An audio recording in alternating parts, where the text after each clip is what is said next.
Welcome to Nitpicking Nerds. Today is another secret tech video. Secret tech. We're going over underplayed, undervalued, and undiscovered blue cards. Secret tech. Secret tech.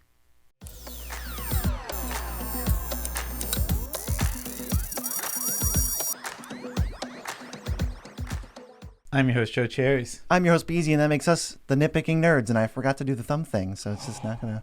I don't think I've ever forgotten before, but if you know what channel we are, we do awesome deck techs and lists and provide you infinite information. So if you want to subscribe, you totally can. And instead of shouting out the Discord, which is free for everyone, I'm going to shout out Twitter, where you can go follow us. And if you saw our best commander card from every set video, we're doing brackets every single day. Well, there's one bracket. Doing matchups every single day, and you can vote on the winners. Yes, and that's what he's excited about. He's worked really hard in that bracket. Go vote or he'll get mad. Do it.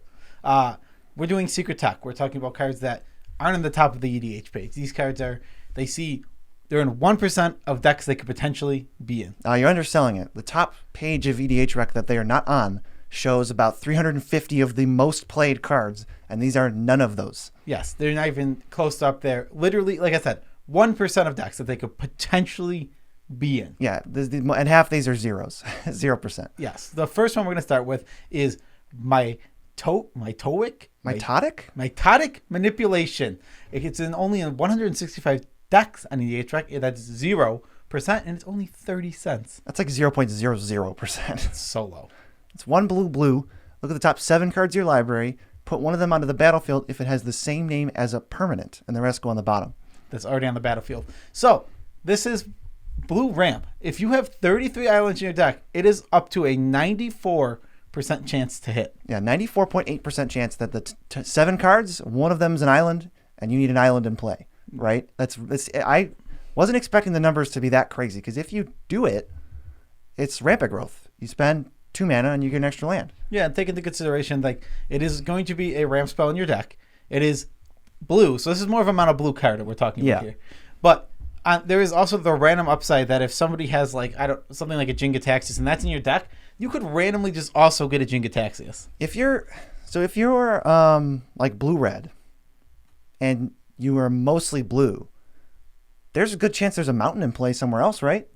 Yeah, like basic lands. Everybody's got those. Everybody, yeah, exactly. Everyone's playing basic lands. This card it's medium. It's interesting. But I think in a mono blue deck where your ramp is already lacking, you really get a nice boost here. Yeah, well, if you want to be spell based, you can cut like an artifact. Like if you're playing like Dark Steel Ingot or something, totally cut that for like this. Or if you're playing like a non-competitive Brawl deck, it costs 1 less now because you're playing Brawl. So yeah, it's if you hit an island, which you should, it's 2 mana investment for a ramp. That's because the land will enter untapped. That's pretty sweet. Exactly. Next one is Overburden. It is in 1,464 decks. That's 1% in EDH Rec. It's $11.54. So this one's a little expensive, but it's very good.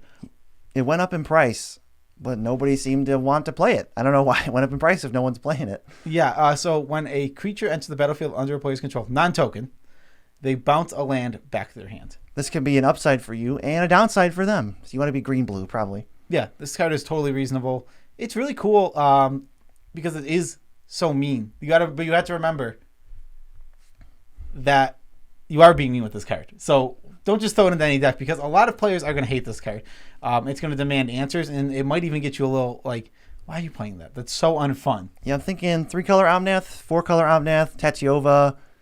I'm thinking of Tireless Tracker too. Like, that's pretty sweet.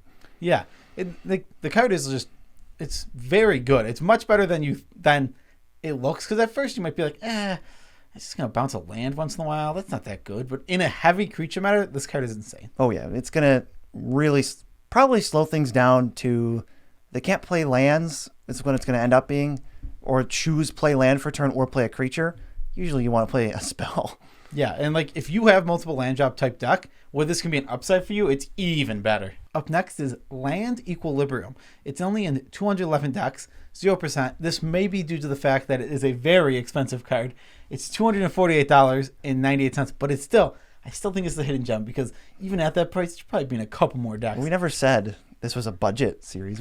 It's like we have one every hidden one every secret tech video that breaks the bank. Yeah, this one does break the bank. We definitely can't decide whether this is called hidden gems or secret tech after we announce it as secret tech. It's secret tech. We're calling it both, but it's secret tech. Yes, this is secret tech. So, if an opponent would have a land enter into the battlefield and that opponent has at least as many lands as you, they instead put the land on the battlefield and then sacrifice a land. Ugh. So players can't have more lands than you. So it's like a balance type thing in blue. Yes, exactly. So you play, if an opponent has more or the same amount of lands as you and they play a land, they then have to sacrifice a land. So don't play this with Mitotic Manipulation. You want the artifact mono signet deck that plays this. You top out at 5 lands, and then your opponents can't do their big stuff. Yeah, exactly. You can stop land ramp. It's very good. All right, next up is Parallel Thoughts. 3 blue for an enchantment. When it enters the battlefield, search your library for 7 cards, exile them in a face-down pile, and shuffle that pile. Then shuffle your library. If you would draw a card, you can replace it with one of the cards that's exiled, but you don't know what you're going to get. So you search for 7 random cards. They're face down. No, you search for 7 non-random cards. Oh, yeah. It's Demonic Tutor 7 times. You choose 7 cards you want to put there, but you have to be careful because this is an enchantment. So if it dies, all those cards are going to be exiled forever. Maybe what you want to do is search for like 3 really good cards. And then you only have to draw a couple because that's like a clunky tutor. Then you get your 3 best things and you feel pretty good about You it. could also put lands in there and then be like, okay, well, I know I want to draw lands for a few turns. So I can guarantee draw the land when I need it. And when I don't need it, and if it gets exiled, I'll just be like, okay, I didn't really. And it thins your deck. Yeah. 7 lands is kind of thinning by a lot. Yeah. At least a noticeable amount. It is an interesting thought or thing to do with this. I think this card is very interesting. It's slow. I think it's much, much better if you can follow it up with a draw spell. Like a treasure cruise. Know what's interesting? If you cast something like Brainstorm, you can draw 3 cards off of that, then put the 2 on top of your deck from there. You can protect the pile. Well, this is cool because you can get 3 of the 7 cards you want. Yeah, and then throw 2 of them on top, so they're coming to you soon. That's pretty cool. Next up, kind of a card I'm surprised is so low, but it's Shimmer Dragon. It's 4 blue for a 4/5 flyer. If you control 4 artifacts, it has hexproof, and then you can tap 2 untapped artifacts to just draw a card. This card's amazing. Yeah, it's a very good draw engine. It's $1. It is reasonably new, so it might be one of the reasons. But in a heavy artifact deck, this has to be one of the best ways to just draw cards. Yeah, you see a lot of the time where these cards are brand new, so they have a chance to be in less decks. Except some of them just like Smothering Tithe. It's in 37% of decks. It's like it's huge. It's insane. It feels like Shimmer Dragon shouldn't be in that percentage of decks, but should be in way more. It feels like a Consecrated Sphinx-esque effect in like an artifact deck where you just hit it and like, all right, we have to kill it right now. But we can't because it has hexproof, so they're just drawing like 3 extra cards a turn. Yeah, having hexproof is so good. It just makes it protect itself, and just any artifact in the field that isn't producing mana. You can even be good with it's silly with a Howling Mine. Yeah. You can turn it off for everybody else and it comes on for you. Winter Orb, same Static thing. Orb. It's good with all those cards. Actually good with them. How about non-miserable the baubles? Yeah, Wayfarer's Bauble, Mistress Bauble, Urza's Bauble. It's great. You just turn them in card draw if you don't need the ramp or you don't need the draw. And it just snowballs. The more you have, the more you draw. The more you draw, the more you have. Yeah, exactly. Next, Commandeer. This one shocked me to see. Commandeer is absolutely a house. It is in 1,215 decks, only 1%, and it's worth $13. This is out of 200,000 decks. Yeah, there's an insane amount of blue decks just on EDH Rec, and this is crazy to me. What do? It costs 5 blue, but instead of paying that cost, you can exile 2 blue cards from your hand, and you counter target. Well, you don't counter target spell. You gain control of target non-creature spell. If it becomes a permanent, you get the permanent. It looks really disadvantageous for you on its face, and I would never try to really pay for 7 mana for this unless you have no cards in hand. But so what you're getting is it looks like, oh, I'm 3 for 1ing myself. Well, you're not, because they lose a thing. All right, that's a card. You gain the card. All right, that's a card, and you spent a card. So it's you're 1 card. You're spending a card. Not 3. In the worst way of looking at it, it is a 3 for 2. But you're going to be countering the biggest, baddest, and best spells here. You're going to be taking control of something that is absolutely amazing. You're not taking control of a little spell. You're taking Rise of the Dark Realms. Yeah. You're taking that huge planeswalker like an Ugin that's about to come down. Right. You're stopping them from taking out your board or killing one of your biggest threats and then killing something else. Yeah, it's so much more of a. I think it might on face scare people away because they're like, I have to go with 3 cards for this, but you're going to get that back. Some of the best things you can seal are draw spells. If somebody goes to play like a Blue Sun Zenith for like 7, you just go, okay, well, I'll gladly throw 3 cards away to draw 7 new ones. Yeah, I'll take those. Thanks. Yeah, exactly. And there's a lot of things like that. It's even like really cool. Like imagine early game, somebody just turn 2 tries to Cathartic Reunion, and you just so now they've pitched and thrown away 2 cards, and they've cast Cathartic Reunion. You're just like, well, I'll take control of it. I'll pitch 2 cards actually, and I'll be the one who draws. Exile 2 cantrips and then just wreck their life. So it's literally you're paying the same cost they paid, except for they don't draw now. Except for they had to discard 2. This card's great. It's another way to boost your deck's power level. It's a free counterspell. It's not. I mean, I don't think it's like Force of Will level where we're just trying to combo on turn 1. Like this card's just really good. Yeah, no, it's not. It's not a Force of Will. I mean, it's obviously worse than Force of Will, but it's still very good. It also doesn't have creatures. It's not like a CDH card. Yeah, not really. It doesn't need to be a CDH card. That doesn't mean it's not secret deck. I'm just telling them that like don't get scared away from this because it looks like a CDH card. It's not really. You can play this in your nonsense jank deck and it's gonna be sweet. It's gonna feel bad because people hate having their spells countered and they hate having things taken control of, and this does both. And they won't see it coming, and they might hate that. Oh yeah, it's rough. This next one BZ plays, and it's been a house. Holy crap! It was so good. It's Faerie Artisans, 3 and a blue for a 2/2 flyer. Whenever a non-token creature enters under an opponent's control, you get an artifact copy of it, token, under your control, and then you get rid of all the other tokens that were made by Faerie Artisans. So you just get the most recent thing. But I literally played this. I have it in a deck, my Brutaclad deck, and I had it out 1 game, and it was insane. Every single ETB you get. Yeah, you just get them all. You get every ETB. If someone plays an Eternal Witness, you get an Eternal Witness, and you get the Regrowth effect. If somebody plays a Sun Titan, you get a Sun Titan effect. It's everything like that. Plus, whatever is the very last thing played, regardless, you'll have that in the field for your untap and to attack with. Yeah, you were playing Omnath. I ended up with an Omnath just because, like, you couldn't not play your commanders. I just got an Omnath. I just had one. And then whoever was next to me couldn't play their Nyx Blumation because I'm like, oh, you want to give me an Explanation? It's like, I couldn't play my Explanation. No, you don't want to give me that. So they just didn't play a card. Not whoever was sitting next to you. I couldn't play my Explanation. I forget whose day I wreck. It's just like, yeah, it was me. Don't even think about it. Yeah, how could you forget? Who else plays Explanation at our tables? Yeah, Faerie Artisan though is great. It's pretty sweet. Yeah, it's so strong. You have to literally think of it this way. What would you play a card, a 3/3 flyer for 4, right? 2/2 flyer. A 2/2 flyer for 4. That said, whenever a creature enters the battlefield, and if it hasn't entered the battlefield, if it causes something to trigger, you get it basically. Yeah, you just copy the trigger. You just get that. What? That card's insane. It's super good. I mean, it cares about artifacts, cares about tokens, and it just goes in a bunch of decks. It's a great card. It really is. It's much better than a 1%er. Yeah, don't be sleeping on it. Next is Keep Watch. If I'm remembering it, just 2 and a blue for an instant. Draw a card for each attacking creature. This is in 1% of decks, and it's 47 cents. Faerie Artisans, by the way, is $7. And Commandeer, by the way, is $13. One thing about this card that I think is very, very, very underrated is it is awesome and so budget. If you don't have to be mono blue, you can be playing any version of a blue deck. And if you need some sort of card draw, this is awesome. If you're an attacking deck where you play a bunch of creatures, something that wants to play like Reconnaissance Mission, a deck like that, then this card's awesome in those kind of decks. It also is awesome because if in your play group there's just one token deck, it's like he attacks like 13 creatures in the turn. It's like, well, okay, I'll draw 13 for 3. It's 3 mana too. It's a good card. The lower your power level and the more your budget matters, the better this gets. It works on offense and defense, so you can play it in an aggressive deck or a control deck where you don't even have any creatures, because the more budget you get, the more people rely on attacking. This will... If you're patient with this card and you don't just throw it out whenever, you're easily gonna draw 4 cards, I would say. 3 feels amazing because it's an instant speed, draw 3. Yeah, but I'm saying, like, it feels like 3/4. You're gonna get that every time as long as you're patient with the card and you wait on it to be good. And what's the worst case? You fire this off to draw 2 cards, instant speed divination. That's fine. Yeah, I mean, especially because it's instant speed. Yeah. Yeah.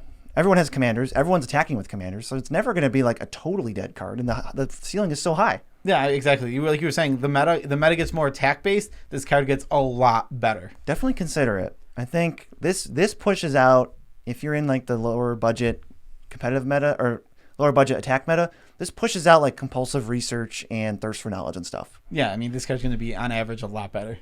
All right, next is easily my favorite card on this list. It's Flow of Ideas. It's in 0% of decks, spoiler alert. It's 5 and a blue for sorcery. Draw a card for each island you control. This is a mono blue or heavy blue card. Yeah, I mean, it's mostly mono blue. You're almost never going to play it in a 2-color deck.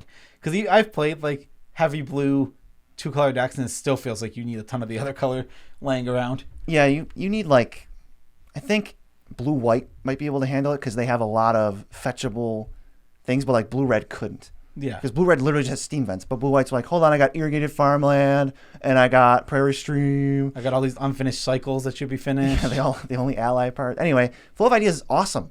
It's so good. I have a mono blue deck.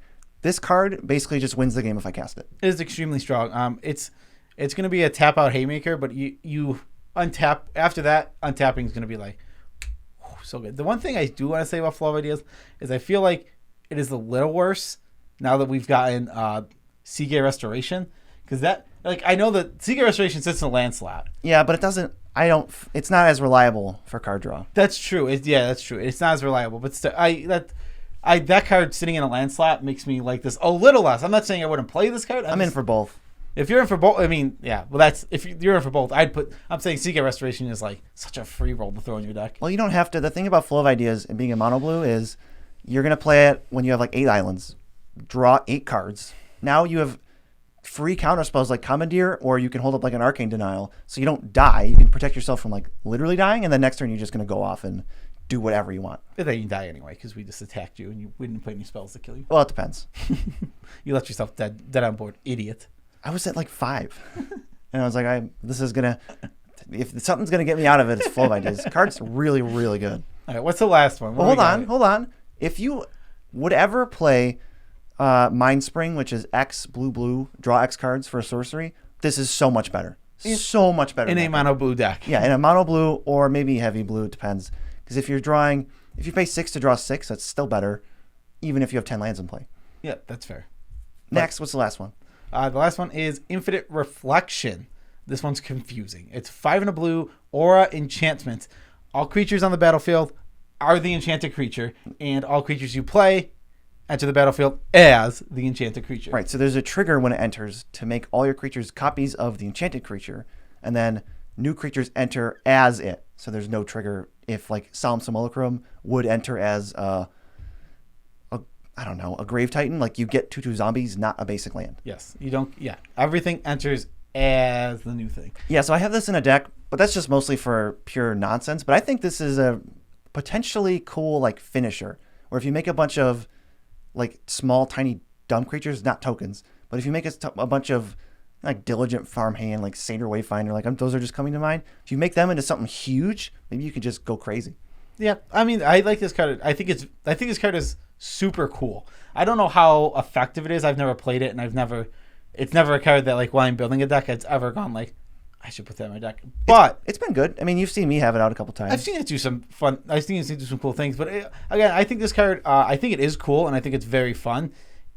That's really where I think this card gets a lot more of a bump. It's like this is such a unique effect. It's not something you're getting anywhere else other than like Brutal Clad, which can do similar type things. There's really nothing else you're gonna do like this. Yeah, if you want to spice up your win condition slot, I totally recommend this. You can even do now that I'm thinking about it, like you said, Brutal Clad.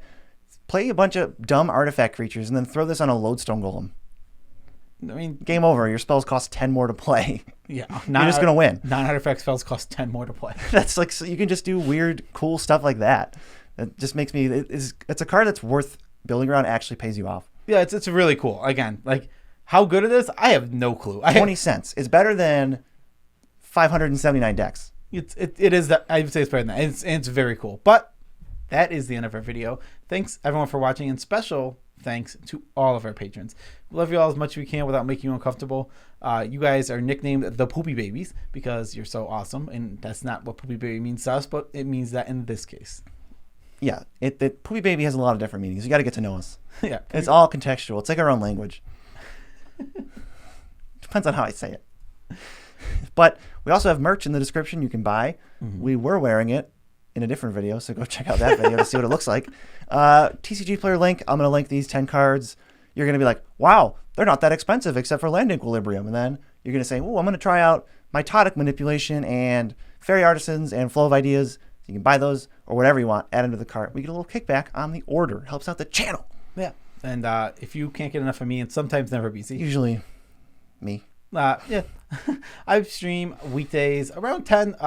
Been starting a little later because I've been trying to sleep in more to I've been staying up later to do more nitpicking nerd stuff. So I've had to get up later to start the stream. But somewhere between 10 and 12 I usually get on, and I stream until 4-ish every day. All right. Tidbit. I'm thinking Arby's. Yeah, I am thinking Arby's, as always. But we could maybe announce our next code name for the... We got to pick a code name for the next big project we decided to do. Oh, yeah, we've started working on it, too. It's B, right? So last time was apple pie. Now it's... Moen recommended blueberry something. It's blueberry cheesecake. Cheesecake is C. We'll do cherry something. That's stupid. You're just ruining cheesecake. How about... I don't even know if blueberry cheesecake is a thing. Yes, it is. Blueberry crepe. There. Yeah, he said something not crepe because he's French and he's sophisticated, unlike us. Can it not be cheesecake? It's gonna throw me off. Blueberry. I got it. Banana split. Easy. Banana split. That's classic. Banana split. All right. So next big project that we have officially started work on. It's in its infancy form. Right. Codename Banana Split. Codenamed Banana Split. I hope you guys are ready for Banana Split. It'll probably be about a month and a half is my prediction time for that. But we're going to be putting in hard work on that. I started it and it's been so it's so interesting and fun because I'm trying to look everywhere for I'm not gonna say what it is, but I'm looking everywhere for sources, different forms of things, and it's. Did you save the sources? We can link them. We can even just keep the source. But anyway, that's for us to decide. But I want to real quick last thought. When you said a month or month and a half, it made me think of Drake and Josh when Drake was talking about this girl and he's like, I really like her. A monther. I think she could be a monther. A monther, yeah. That's it. That's all I wanted to say. All right. Peace out, Tribe Scout.